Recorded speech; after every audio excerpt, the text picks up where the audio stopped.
Na dnešek jsem měl divný sen. Slunce pálilo a před salonem stál v prachu dav, tváříc jejich očekávání.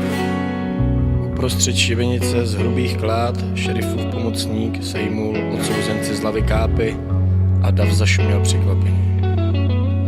I já jsem zašuměl překvapením. Ten odsouzenec jsem byl já a šerif četl neúprosným hlasem rozsudek.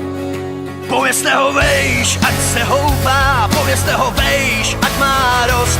Povězte ho vejš, ať se houpá, že tu byl nezvaný host. Povězte ho, že byl jiný, že tu s náma dýchal stejný vzduch. Povězte ho, že byl línej a tak trochu dobrodruh.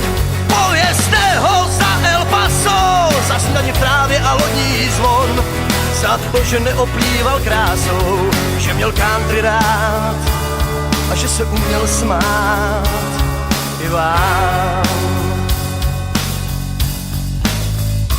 Nad hlavou mi slunce pálí, konec můj nic neoddálí. Do mých snů se dívám stále a do uší mi stále zní tahle píseň poslední. Povězte ho za tu banko, který zrujnoval svůj vklad, za to, že nikdy nevydržel na jednom místě stát.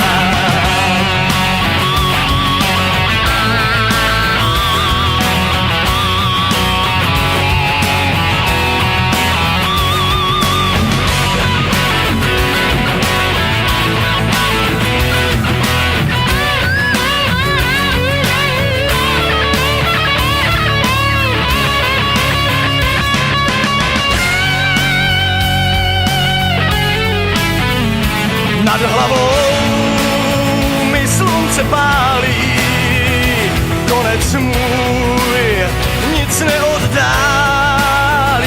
Do mých snů se dívám stále a do uší mi stále zní tahle píseň poslední. Povězte ho vejš, ať se houpá, povězte ho vejš, ať má dost. Povězte ho vejš, ať se houpá, že tu byl nezvaný host. Povězte ho za tu jistou, který nesplnil svůj slib, že byl zarputilým optimistou a tak dělal spoustu chyb. Povězte ho, že se koukal a že hodně jet a hodně pil, že dal přednost jarním loukám a pak se oženil a pak se usadil a žil. Povězte ho vejš, ať se houpá,